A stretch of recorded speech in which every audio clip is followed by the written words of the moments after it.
So today, oh no. Okay, now it's up there. So we'll talk about social contract theory and liberty.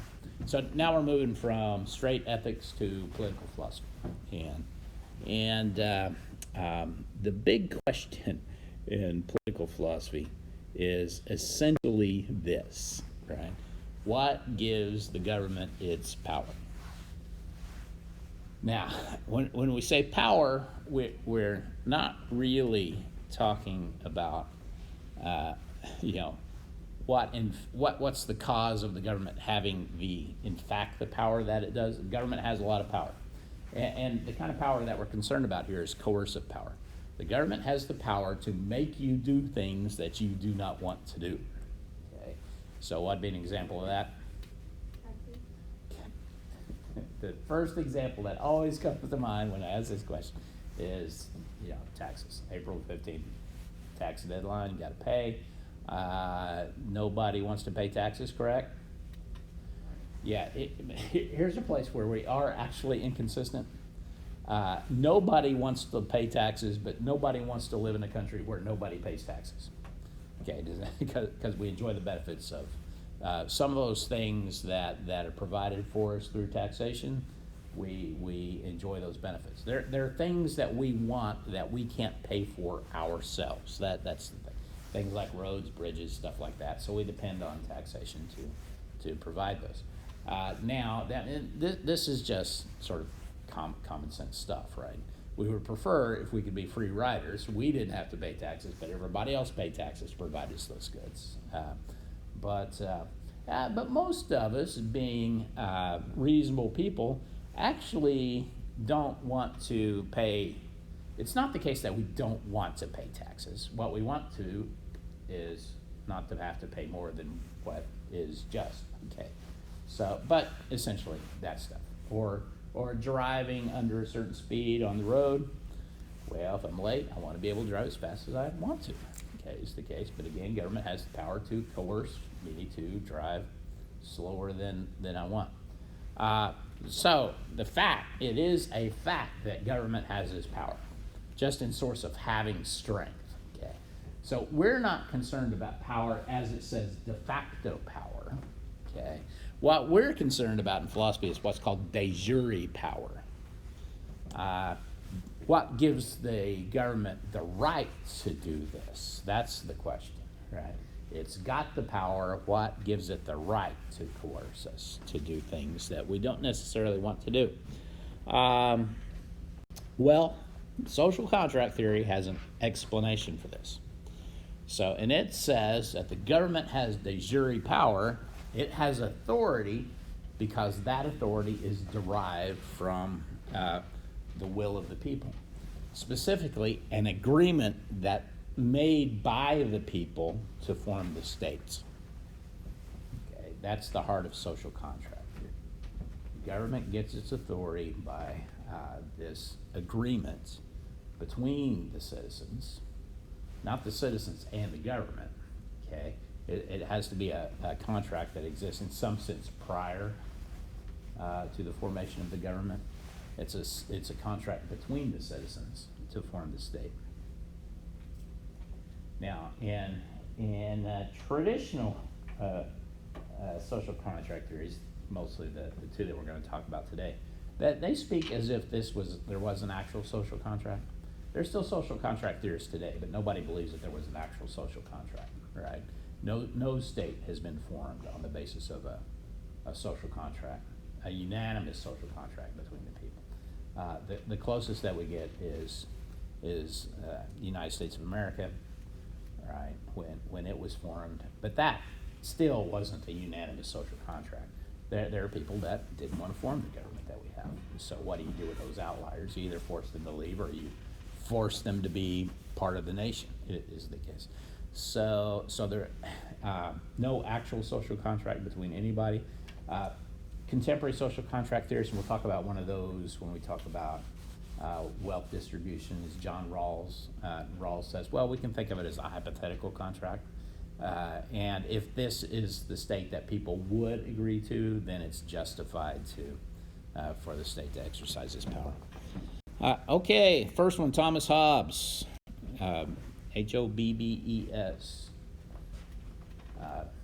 The first, he's actually probably not the first famous social contract theorist.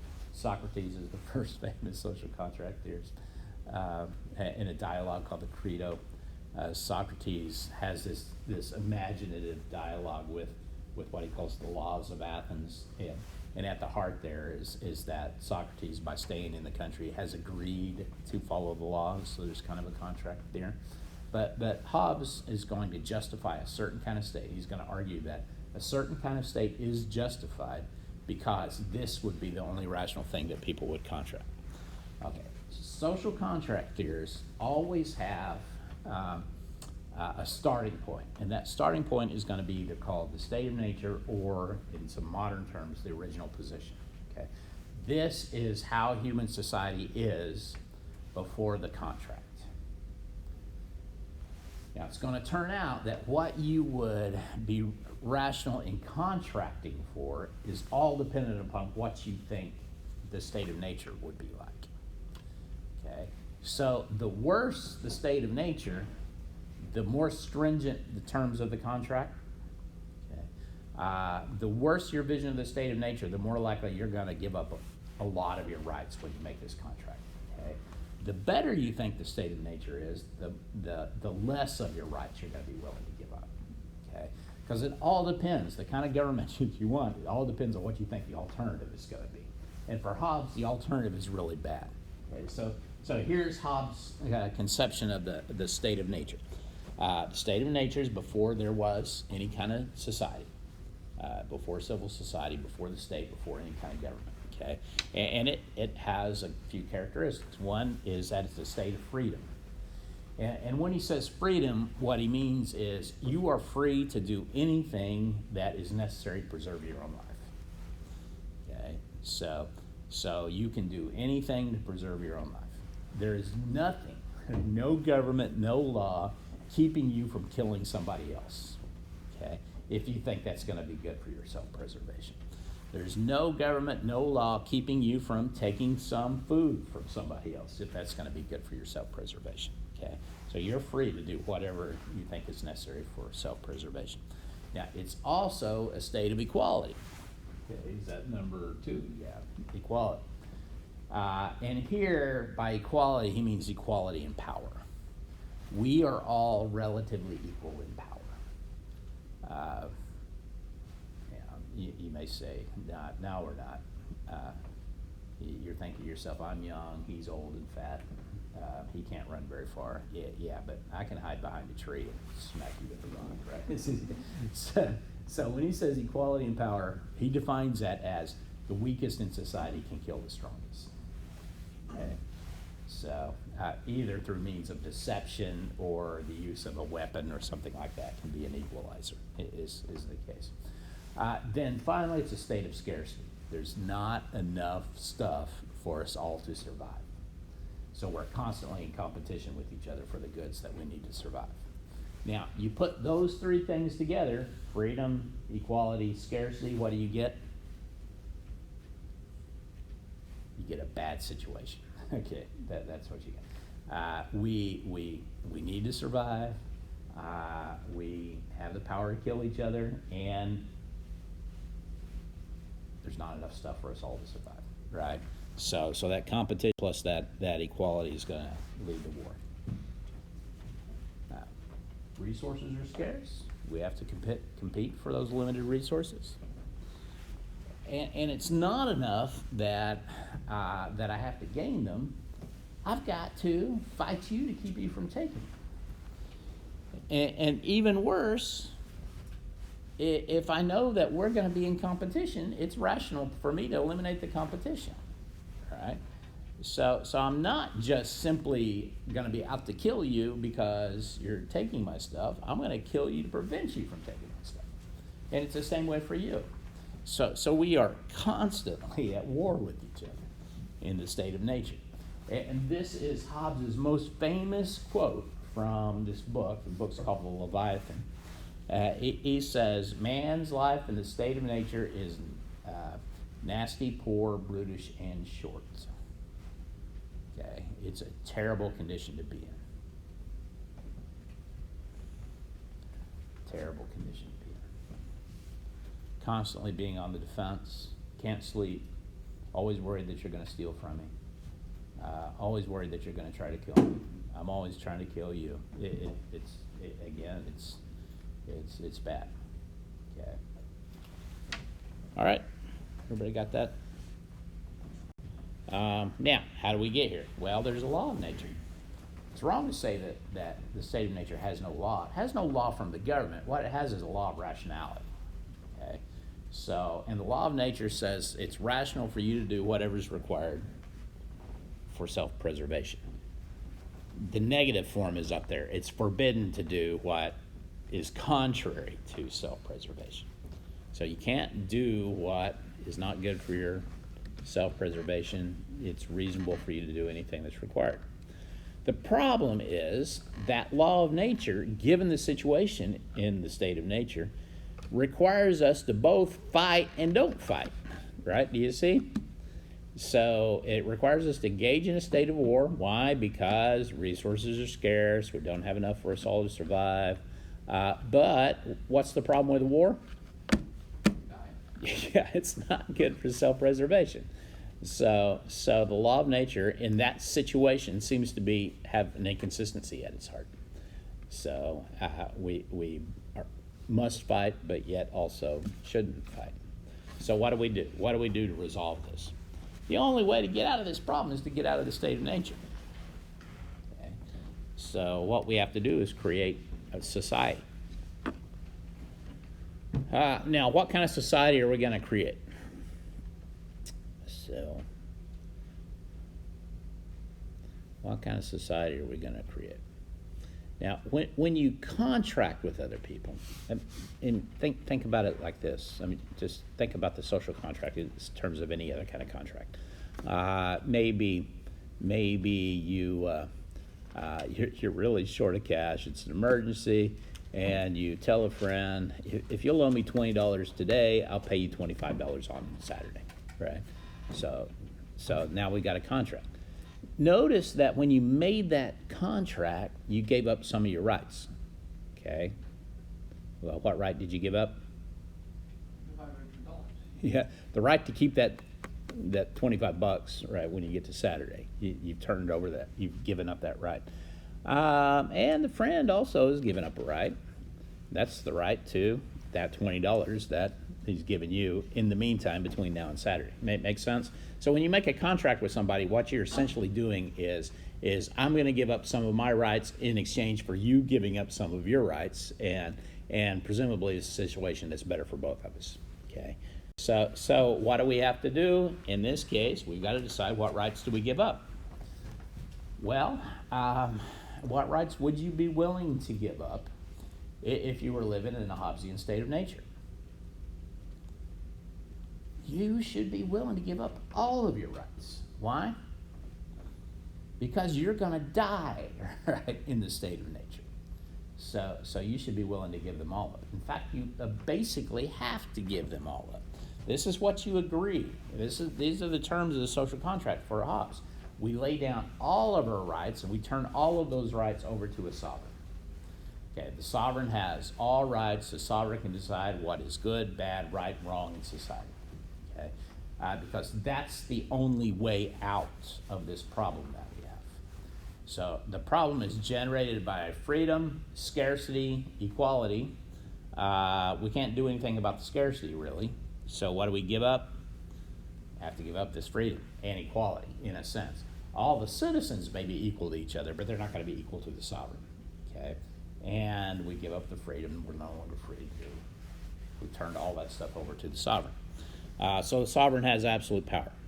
There is only one situation where it's reasonable or good or rational or justified for you to rebel against the sovereign, for Thomas Hobbes, and that's when? When do you think When the sovereign is unjust. No. Okay. This is a really good point for Hobbes. It's impossible for the sovereign to be unjust. The sovereign determines what's just and what's not, right? Now the sovereign has the right to determine what's just and unjust. The only time that you have the right to rebel against the sovereign is when it's going to be worse or at least as bad to be under the sovereign as it would be in the state of nature. Okay? Does it make sense? As long as you're better off under the sovereign, no matter how bad the sovereign is than the state of nature, you don't have any right to rebel against the sovereign. Because rebelling against the sovereign is going back to the state of nature. Okay? Makes sense? Everybody clear? So, when would that be the case? When the sovereign is trying to what? Makes things worse. Well, what would be worse in the state of nature? Or not worse, but at least as bad.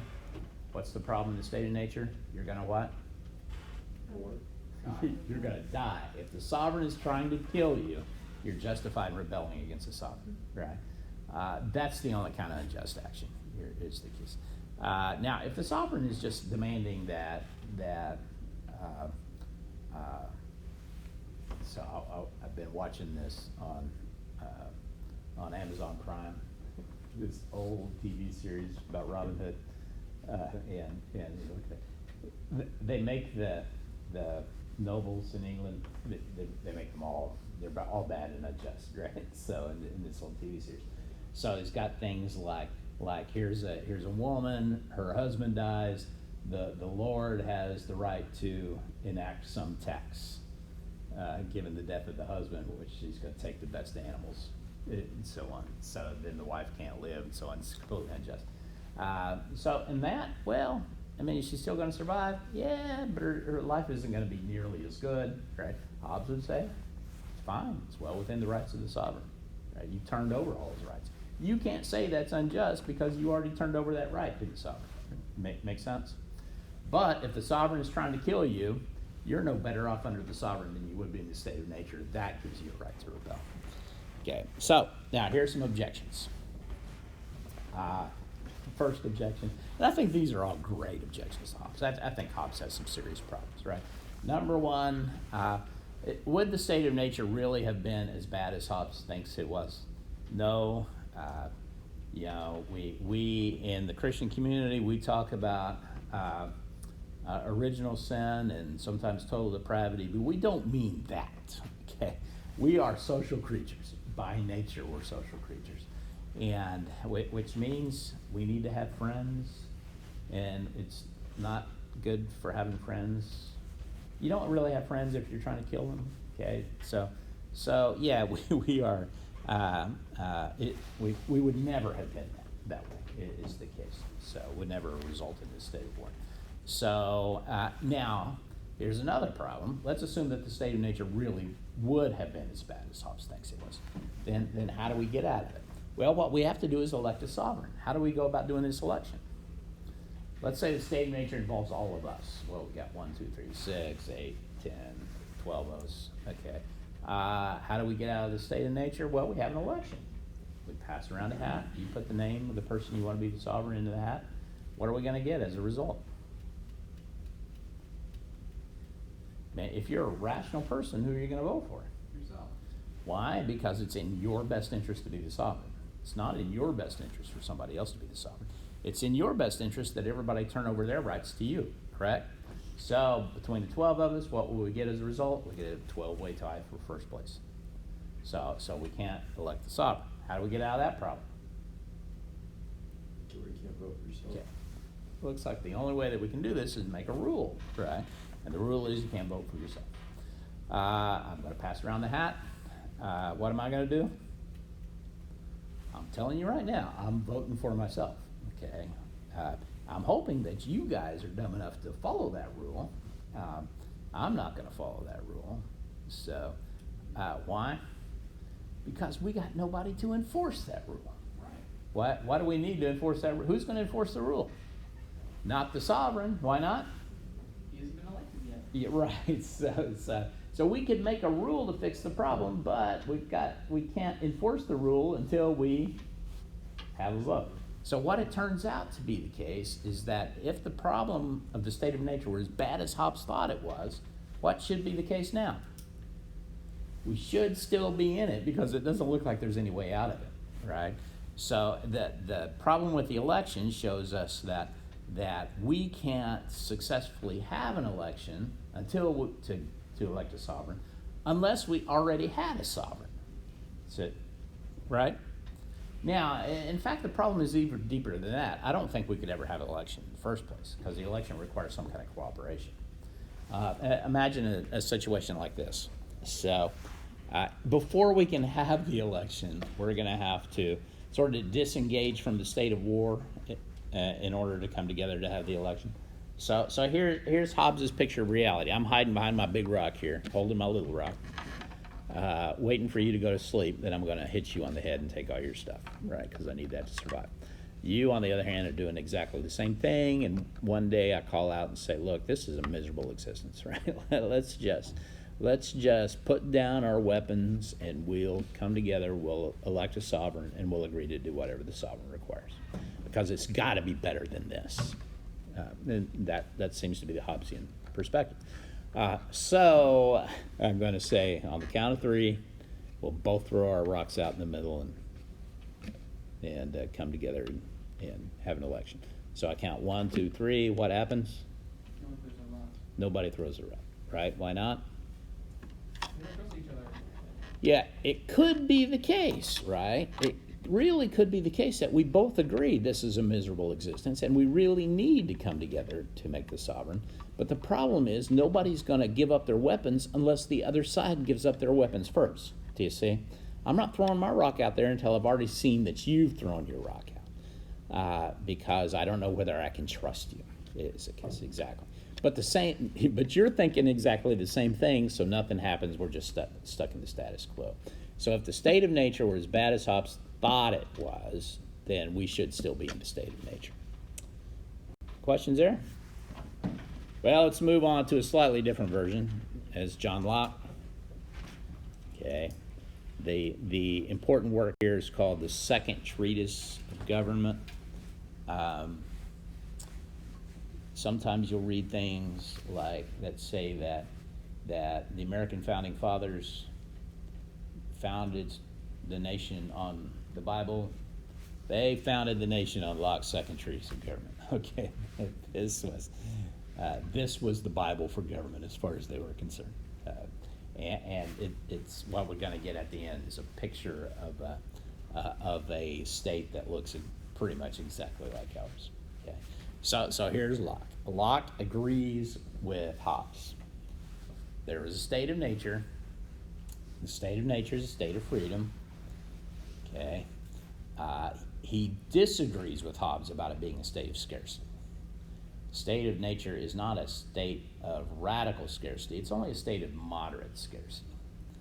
Okay, we can get plenty to survive. We may not be able to get everything that we want, which means that we're going to have to be able to come to some terms of agreement. But we can survive in the state of nature. There's also a law of nature. Hobbes says that the law of nature has only one part, and that is you should do whatever's necessary for self-preservation. Locke agrees with him about that. Okay, you should do what's necessary to preserve your own life. You've got an obligation to preserve your own life. But where he disagrees with Hobbes is that he thinks you also have an obligation to preserve the lives of others. So two duties: duty to preserve self, duty to preserve others. Okay. So that's a key difference for Locke. Now, every time you got a duty, almost every time you have a duty, there's going to be a right. Okay, so you can think of duties and rights. We talked about this didn't we talk about this last time a little bit? You can think of duties and rights as two sides of the same coin. So if you've got a duty, somebody else has a right. So you got two duties, you're going to have two rights too. One is called the right to reparations. The other is the right to punishment. So you have the right to reparations because you have a duty to preserve your own life. That means if somebody interferes with your ability to preserve your own life, you've got the right to have that rectified. Think of it like this: if somebody were to steal a bunch of your food in the state of nature, you can't survive, you've got the right to get that back. Okay, they've interfered with a particular duty that you have. Now, if somebody harms someone else, you don't have the right to rectification or reparations. What you have is a right to punishment, because they, by killing someone else, have interfered with your duty to preserve the lives of others. Okay, so we've got these reparations and punishment. The problem, though, and there's always got to be a problem. If there were no problem in the state of nature, there'd be no reason for us to have civil society. Okay, there's no reason for us to have laws or anything like that. The problem is that how do we determine what these reparations and this punishment ought to be? Because it looks like there's always two sides, and no matter what we set, one side is going to think it's too severe, and the other side's going to think it's too lenient. Correct? So imagine that and Locke's not thinking necessarily about situations where we're trying to kill each other. He's just thinking about normal things that happen in life. So maybe the case that you accidentally damage somebody else's property.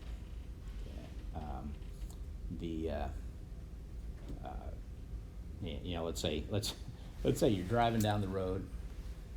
You got your big truck, okay, and the mirrors on the truck hit somebody else's mailbox, knocks the mailbox over. You, being a nice person, are going to go to the house and say, "Look, I'm sorry, I didn't mean to do this." Right? I knocked over your mailbox, destroyed your mailbox, and you, again, being a good person, offer to do what? I'm going to pay for it. All right, so you've got good intentions, and the person says, "Yeah, that'd be great. $100 ought to cover it," and you think that's crazy. That was just a busted up old mailbox anyway, right? So it looks like it's only worth $20 or $30. $100. Now you're trying to agree on the price, right? How much value did that property have? Who's going to settle that argument that you have, or this disagreement? What? Government. Yeah, at this point, though, nobody, right? The only authority that could settle it would be a government, but now we're in the state of nature. Okay, do you see? So that's the reason that we need government for Locke, is to settle these sorts of disagreements. The problem, though, here is everybody is a judge for themselves, and that judge is obviously not objective. Okay, so we've got this problem of subjectivity. Now, another thing that's important for Locke is property. You can have property rights in the state of nature.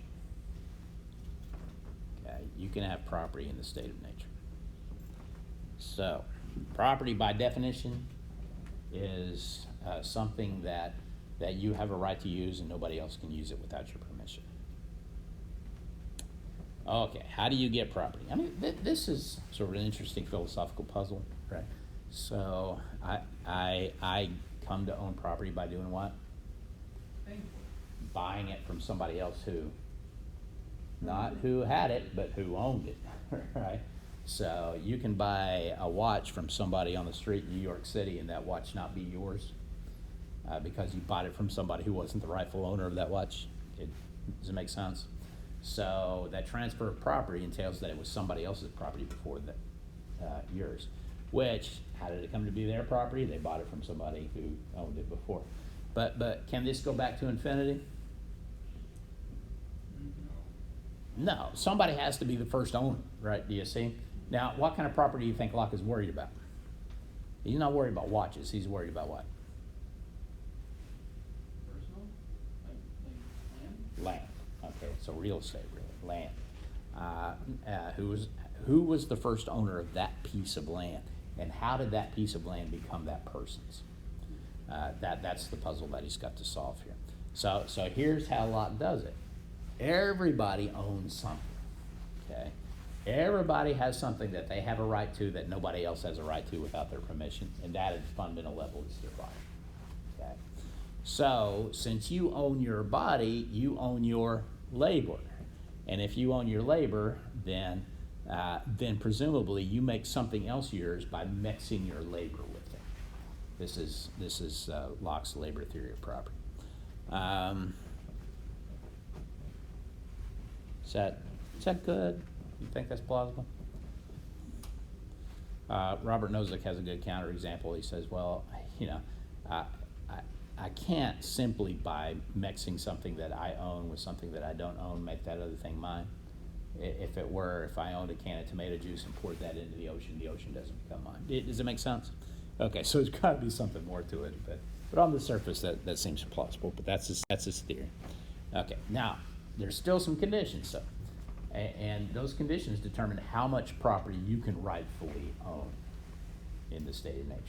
2 conditions: you have to, you can only take as much as you can use without spoilage, and you have to leave as much and as good. That first one, leave enough and as good, that's called the Lockean proviso in the literature. Okay, so given those 2, then it looks like it'd be impossible to rightfully hoard a bunch of property in the state of nature. Okay, hoard a bunch of food anyway. Why? Because, yeah, some of it would go bad, right? You can only take as much as you can use without spoilage, and you have to leave as much and as good for other people. So, for instance, you couldn't take the only piece of property that's got the only water source around without giving other people access to that. Okay, make sense? So all of this shows you that Locke's version of the state of nature is a kinder, gentler place than Hobbes's version of the state of nature. Okay. All right, questions? Yeah, let's go back to our motivation for the state. People are not neutral judges. So we need somebody to determine what the violations, punishment, reparations entail. We also need an unbiased person to enforce the law. So we need to give up our right. These are the rights that we give up in order to form the civil society under the social contract. We give up the right to determine what the law is. We get to give up the right to determine when the law was broken, and we give up our right to determine when to enforce the law. Okay, we turn those 3 rights over to the government. Those 3 rights Locke calls our legislative, judicial, and executive rights. So that language comes from John Locke, right? 3 branches of government are legislative, judicial, and executive branches. So the contract that is not to give up all of your rights, but only the rights that are necessary to give up to get you out of this problem that we got. You see? So you don't give up your property rights. In fact, Locke thinks that's one of the main functions of government is to protect those property rights.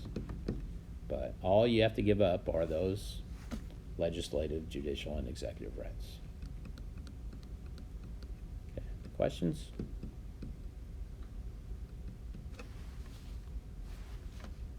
Looks like we're doing good. Objections to Locke? Can you think of any objections?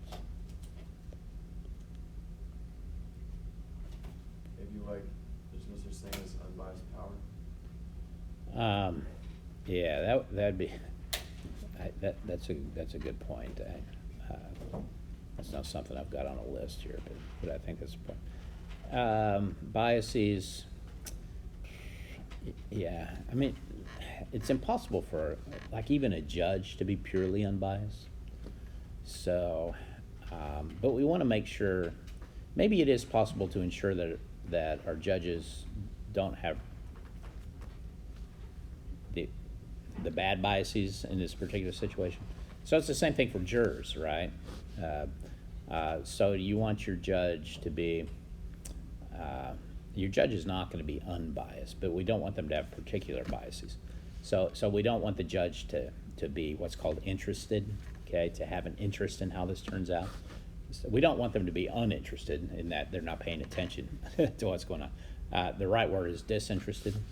So if I've got a judge that's determining some sort of property dispute between you and me, I don't want that judge to think, it's going to be better for me financially if he rules in your favor against me or something like that, or in my favor against you.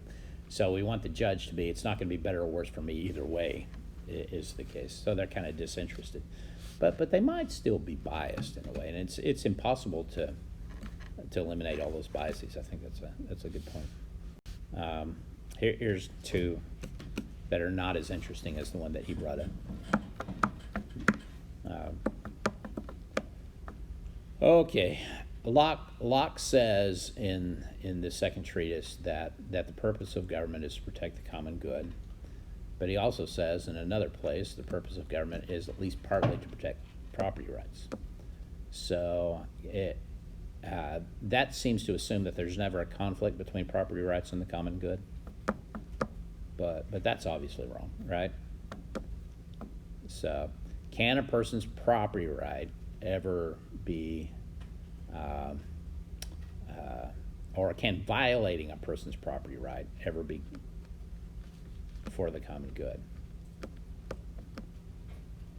Government does this all the time, okay? And those are called cases of eminent domain, where the government comes in and says, you know, we're going to take your property, we're going to pay you for it. And so have I gone on this rant before about my old house? So the city of Norman took basically like a third of my front yard because they decided to make the 2-lane street that we lived on a 4-lane street. Where do you live at? Well, I used to live on Alameda. Okay, so. Okay, yeah. you're Okay, so they widened Alameda Street, and I didn't want a 4-lane road. I wanted my front yard. Okay, so but the city of Norman says you don't understand how this works, right? We're going to give you this much money, and we're going to take that property. Is the case, and there's really nothing that you can do about it. So, okay, so they pay for it, but still, it's a violation of your property right, strictly speaking, because what they've done is force me to sell. Is the case. And if you generally have a true property right, you can't be forced to sell, right? It has to be voluntary. But why did they do it? Well, it wasn't for my interest, it's for the common good, right? Does it make sense? Yeah. Again, this happens in a lot of cases. So Locke doesn't seem to recognize that there's a potential conflict here, but it's certainly possible. All right. Then another is that Lockean proviso that you have to leave as much in as good. Is that too strong? It's too strong in the sense that it's hard to keep that proviso the more and more property is taken by people. Okay, does it make sense? Yeah, you got a lot of people, all the property sold. You're going to have to say the good stuff is now owned by somebody. So where can you buy property? You can, but it's not like back in the 1600s when you come over and you just seize part that nobody seems to be using, right? So it makes sense. So, okay, so there's still some problems. But notice, those problems are not nearly as severe as they were for housing. Okay, so two versions of the social contract. Okay, social contract theorists all seem to think, at least those classical social contract theorists, that humans in the state of nature would find life disagreeable in a certain sense. For Hobbes, it's so hard that you can't survive, okay? Or for Locke, there are enough problems that still would justify creation of a state. The other classic social contract theorist is Rousseau. Rousseau seems to have such an idyllic view of the state of nature that you wonder why would the social contract ever be justified? But so left him out. Okay, so what are these terms of the contract? There's Hobbes, the people surrender their power to the state. And then there's Locke, the people lend their power to the state. That's a big difference, right? That surrender versus lend is a really big difference. When you lend somebody something, you retain your right to that thing. You can get it back rightfully, okay? If you surrender it to another person, then you can't rightfully take it back. So if you surrender your power to the state has it, you can't decide that was a bad idea, I want it back. Okay, it's theirs now. If you lend your power to the state, you can, if it turns out the state's not doing what you want, get that power back. So there's a right to rebellion under Locke that you don't necessarily have under Hobbes. Okay. So for Hobbes, revolution is it's not quite right to say it's never justified. It is justified if the state's trying to kill you, but that's the only time. Okay, underlock, it's sometimes justified. When would it be justified? If the state's violating the terms of the social contract.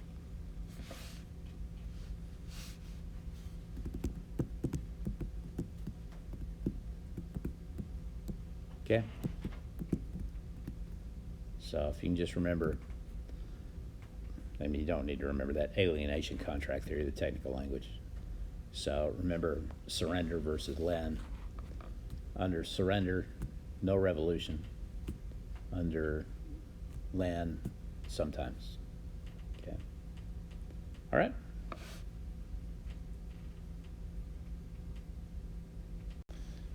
Objections. Well, first objection here to classical social contract theory is that there never was a social contract. Okay? Human beings never lived in the state of nature. Human beings never lived as individuals apart from any society. Okay? And in fact, you're born into a social structure. What's that social structure? What's that social structure you're born into? Family. Okay, that's a social structure that exercises power. Certain people in the family have power, other members of the family don't have any power. Okay, so that'll be more clear to you when you're children or when you're a parent. Now, that maybe that won't be so clear to you. You'll wonder, why do my children have so much control over what we do? Okay, so as you run from soccer practice to soccer practice and all that stuff, it seems like they control everything you do. But it's still a social structure. Okay, so two responses to that. One response is, well, the social contract is just hypothetical. Now, there's a reasonable reply to that. That reply comes from a guy named Gerald Dwork, and he says, well, this can't be what we need it for, right? A hypothetical contract can only give us hypothetical duties.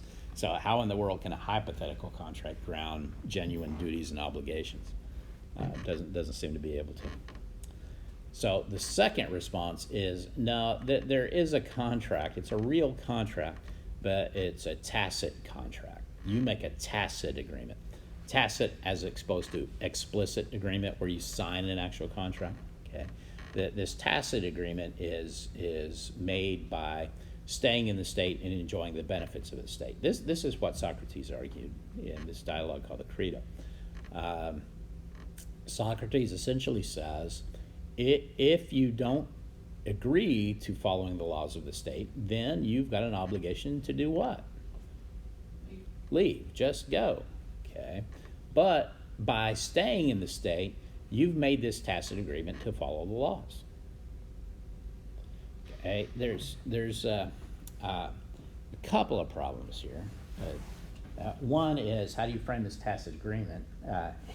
I either say I made the tacit agreement by just staying and not leaving the state, or I've made the tacit agreement by enjoying the benefits of the state has provided. Now that you've taken all these benefits that we've offered you, right, that gives you certain obligations to the state. Well, the problem with that is, if somebody gives you something, does that obligate you? It may give you a feeling of obligation, but it doesn't give you a genuine obligation, right? So let's say somebody, you go out to lunch, and the person you go out to lunch with say, hey, let me buy. And you say, good, right? So, and then they ask you out to lunch again, and then they expect you to pay the second time. Well, do you have an obligation to pay just because they offered? It's like somebody giving you a gift. Does that mean that you're required, morally obligated to give them a gift in return? Well, then it wasn't a gift, right? Does that make sense? Okay. So just because somebody gives you a benefit that you didn't ask for, that shouldn't obligate you in any particular way. So the problem with staying in the state is that presupposes that you could what? That you could leave. Well, can you leave? Somewhat. Well, wealthy people can leave. Okay. And the poorer you are, the harder it is to leave.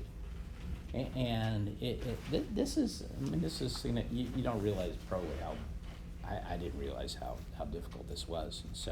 So we had a guy teaching New Testament at OBU, and he had gone to school at Oxford. No, he had gone to school at Cambridge, and then an opening came up at Oxford while he was here at OBU, and the person that he worked with at Cambridge recommended him for this position at Oxford. So he gets offered this job at Oxford. Well, and so you got Oxford, OBU, which do you take? So he's going to go to Oxford. Well, it turned out that in order to get the visa to go to England, you had to demonstrate that you had over a certain level of income, and his OBU income was not enough to get him that level. So fortunately, he had some significant interim pastorates over the past year, which boosted him up over that. So if you realize, if it's impossible for a person that makes a professor's salary, right, at a liberal arts college in Oklahoma to go to this other place, then it's impossible for somebody who's living on the poverty level, right? Does that make sense? So, okay, so the presupposition here that you could leave if you wanted is not necessarily true. So some problems there. All right, any other questions? Social contract theory. We'll talk about some contemporary social contract theory next time or the time after. So, all right, liberty. Isaiah Berlin. That's not the city. This is a person. So Isaiah Berlin. Talk about him just a little bit. Berlin has a famous article, Two Concepts of Liberty. So really, really important paper. So when we think about this word liberty or freedom, it's got a couple of different meanings in history. So the first of these is what we call negative freedom, negative liberty. That's freedom from interference. Okay. A lot of the things that we think of as rights enshrined in the Bill of Rights are negative liberties. Okay, so the right to free speech is not a it's not a positive liberty. It's not the case that you have the right to make it possible for you to speak freely. Okay, what you have is a negative liberty. You've got the right to not have people interfere with your ability to speak. Okay, so when I put positive liberty up here, that'll make more sense. We'll talk about that example. So positive liberty is essentially the liberty to make it possible that you can do what you want to do. So you're free to the extent that what you do is dependent upon your own choices and not the choices of others. So this word for this is autonomy. Okay. All right. So in terms of like the right to free speech, let's say you are mute. Okay. You've got a physical problem, or maybe you are. You really want to announce something on television, so you just have to buy some TV time, right? Well, if free speech is a negative liberty, we can't interfere with your doing that, but we don't necessarily have to make it possible for you to do that. Do you see the difference? Okay, that's an important distinction there. That's not exactly Berlin's distinction, right? For Berlin, positive freedom. You have positive freedom if you are genuinely doing what you want. You're making your own decisions, right? And not somebody else making those decisions for you. Okay. Here's the distinction. For Berlin, it looks like you wouldn't have positive freedom if you were doing something because somebody else has kind of convinced you that you need to do this. Okay, does it make sense? You no longer have the autonomy. You're acting on somebody else's will rather than your own. The problem here is that, are you doing what you want? Yeah, if they've convinced you that you really want this, then you are doing what you want, okay? But it's still lacking a kind of autonomy. So before I go on, what freedom do you think Berlin thinks is mostly important? Negative or positive? Given the way that I've explained it, you think positive freedom. His answer is negative freedom. Okay, and the reason is something like this. Let's say that you say that you want something, but it seems completely irrational. So, for example, would be something like a desire to kill yourself. Okay. Now, do we come back and what would we think about that? Would we say, oh yeah, you genuinely want to kill yourself? What we'd say is you're just not thinking straight right now, right? Does that make sense? Okay. Or the same thing where you say, I don't really want to graduate from OBU and get a job. What I want to do is I'm just going to move up to Montana and build a hut in the woods. And what's your family going to say? They're going to say that college education's really screwed you up. Okay, so you're not thinking straight right now. What are we going to do? We're going to keep you from doing that. Okay, does it make sense? So the problem with positive freedom is that once you start thinking about those terms, about autonomous decision making, then you can sort of convince yourself that the other person is not really being autonomous. They're thinking irrationally, so we need to prevent them from acting on this. Berlin came out of Eastern Europe after World War II. He's really worried about authoritarian states justifying their authoritarianism on the basis of positive freedom. Okay, yeah, we could let you do what you want, but actually you're not capable of autonomous, rational decision making, right? So we're going to do all that work for you. So he says, no, negative freedom, focus on that, you avoid those problems. Okay, does that make sense? All right, John Stuart Mill. Mill wrote a book called On Liberty. It's probably the most famous defense of what's called libertarianism.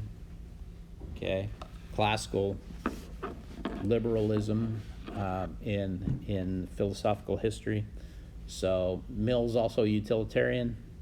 It's hard to reconcile these things completely, but this is a really important work.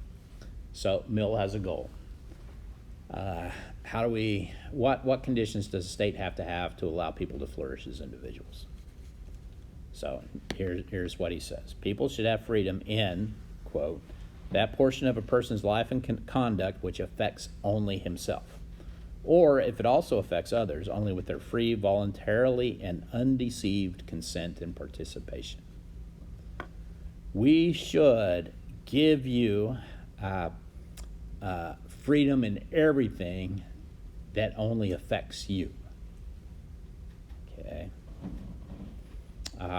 Now, if your actions affect other people and those other people have voluntarily agreed to this, then we shouldn't interfere with that either. We should only interfere with your actions when they're going to harm other people against their will. Okay. And in fact, we shouldn't even interfere with your actions when your actions are going to be for the good for somebody else against their will. Okay. So that wasn't stated very well. Don't write that down. It's better the way that Mill said it. So, okay. Got this? Well, okay. I'll wait. Sum it up. I got 8 more slides.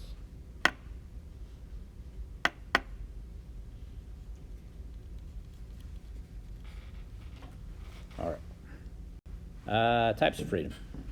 Got three particular kinds. Freedom of thought. That I think is the most important part of this book. There's freedom of tastes and pursuits, and then freedom to join together in groups. Okay, so these are the freedoms he talks about. We'll look at that freedom of thought and expression, particularly because I think that's an important thing. He's got a pretty good defense of the right to free speech. Now, since he's a utilitarian, he's got to somehow justify all of these things in terms of this is necessary for creating the greatest balance of happiness over unhappiness, right? So, okay. Now, he's also going to think that people should have the right to do some things that most Christians are going to say, no, shouldn't. He's wrong about these, and we'll see how it goes. Okay, so here's some problems that he has. Does liberty conflict with utility? Um, you know, can I give you a right to personal liberty and also do that on utilitarian grounds? Well, if your action is going to harm people's happiness, then it looks like I ought to interfere. So, um, is freedom or liberty intrinsically valuable? Well, he writes as if it is, but the problem is that's incompatible with utilitarianism. Now, you can still agree with Mill on liberty and give up the utilitarianism. That's certainly possible. So Mill himself has this problem. It's not necessarily a problem with liberty. Okay, but here's how Mill tries to respond to that. Mill says liberty is a necessary condition of happiness. No matter, we could provide you everything, right, that would make you happy, except if you are not free, you're never really going to be happy. So, in order for you to have genuine happiness, we have to give you freedom. We have to give you liberty. That seems right, doesn't it, to an extent? No matter how well cared for you are in prison, you're still not going to be happy? Makes sense? That's sort of the extreme position.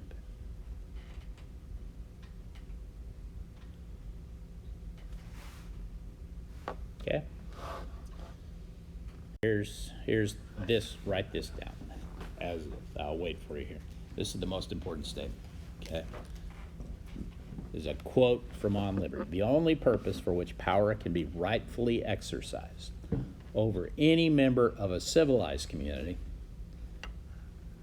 he's got a slight problem with the civilized thing, against his will is to prevent harm to others.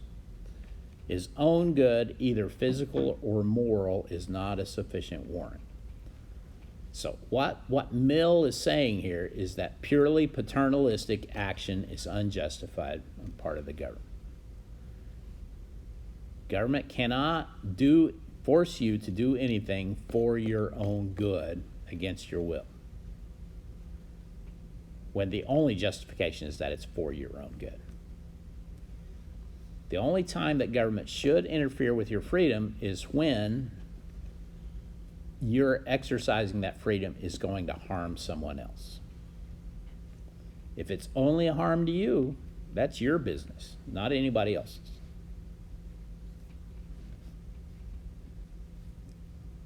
Yeah. Seem reasonable? Anybody object? No purely paternalistic action is justified by government. Paternalism is when you force somebody to do something for their own good. Okay, so comes from the word for father in Latin. So this is acting as a parent. Parents have the parents are justified in forcing their kids to do something that they don't want to do for their own good. Okay, so but once you reach a stage of adulthood, then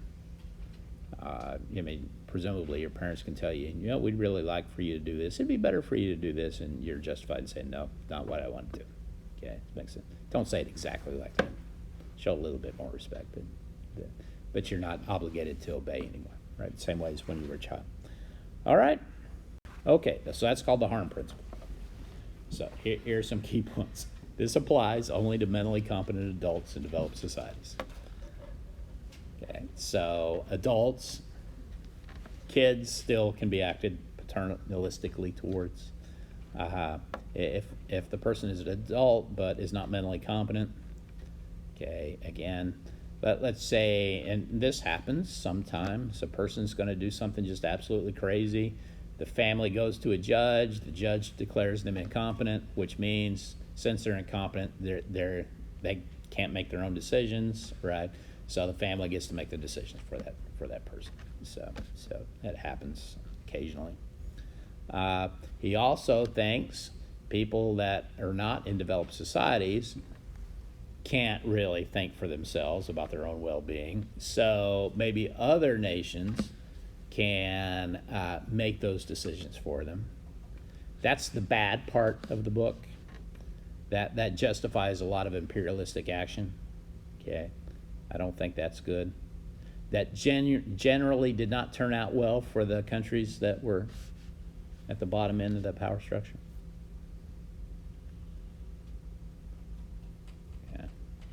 Yeah. Now, it's a necessary, the harm principle is a necessary, but it's not a sufficient condition for interfering. Okay, it only says that government can interfere under these conditions. It doesn't say that government must interfere under these conditions. So it's supposed to limit government power, not give government power. Okay, makes sense? So if we can interfere with self-harm only under certain conditions here. He explicitly says these things. If that violates the rights of others. Sometimes you're in a position where your duties can change. Okay, so for instance, if you're let's say you're a police officer or a medical doctor or something like that, you're off duty, right?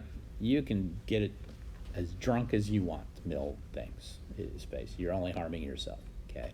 But once your shift starts, then you're being drunk as a possible harm to other people, okay? Then government can interfere. He also says if this is going to cause great grief to the family, then you can interfere. So, some cases of suicide, you want to harm yourself in an extreme position, right? He does think that would be allowed to interfere with you under certain conditions. Okay. Here's the last few things. Applications, religious freedom, always good. Drugs and alcohol, he's going to be pretty lenient. It's only going to be a harm to yourself. Now, if you've got small children at home and because you're drunk or high, you can't care for your children, that's harming other people, right? Then we could interfere. Trade negotiations. Let's say you buy something willingly from another person, and then you decide, I never should have paid that much for this. And then you go to government and say, I want my money back. Government should say what? You made this purchase willingly without that other person deceiving you, right? You agreed to pay this much for that product. They didn't deceive you anyway. You're stuck with it. Can't interfere. Prostitution is okay with that. Okay. He thinks this is a sort of a business contract between two people. Now, the truth is that's hardly ever the case, right, with prostitution. So there's usually somebody else who's controlling the woman in that case, and the woman's really getting harmed here. So I think he's wrong about that. So when should government not intervene? Well, there's some other cases even when government has the authority to intervene, but they shouldn't. Well, one is when individuals would do it better themselves, or when doing it themselves that would benefit their development. Okay, so there are a lot of things like, let's say a parent can sort of do that math problem for the child a lot easier than the child could, but it's good for the child to do it and fail. It is the case. Better than just having it done for them. And they shouldn't do it whenever it's unnecessary. He thinks giving government power is just inherently problematic. So you shouldn't do it unless you have very good reason to.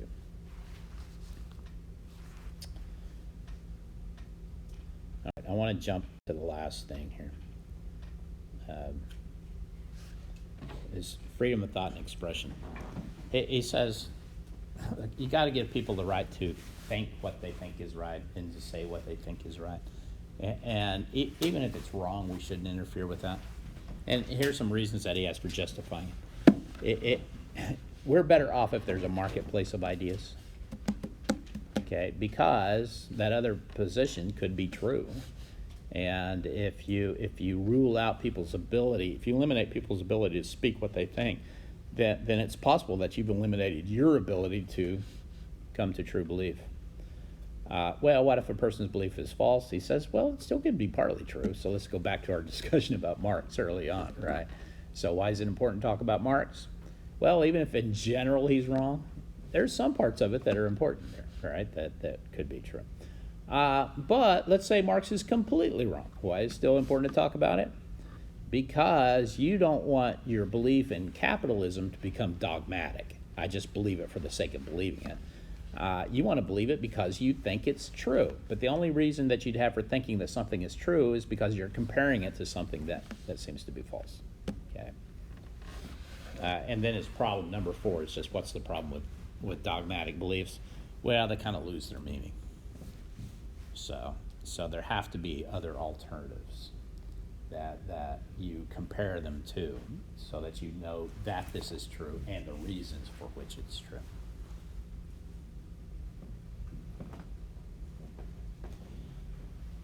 There are some problems with that. So that doesn't really justify complete freedom of thought, freedom of expression, because to justify complete freedom of expression, free speech, you've got to be able to show why is it valuable to let people say things that we know in fact are blatantly, completely wrong. Okay, none of those will really get that, is the sense. So, okay, that's it, out of time. Any questions? No. Okay, Mark's next time. Or, no, that's what I'm going to record. Well, yeah, that means I can avoid all the difficult questions if I'm just recording it for myself. So I think actually next Tuesday, we're probably going to talk about maybe Rawls and Nozick, contemporary contract. That's sort of the welfare state against the libertarianism. So, yeah, so if you're libertarian inclined, that's going to be an important one.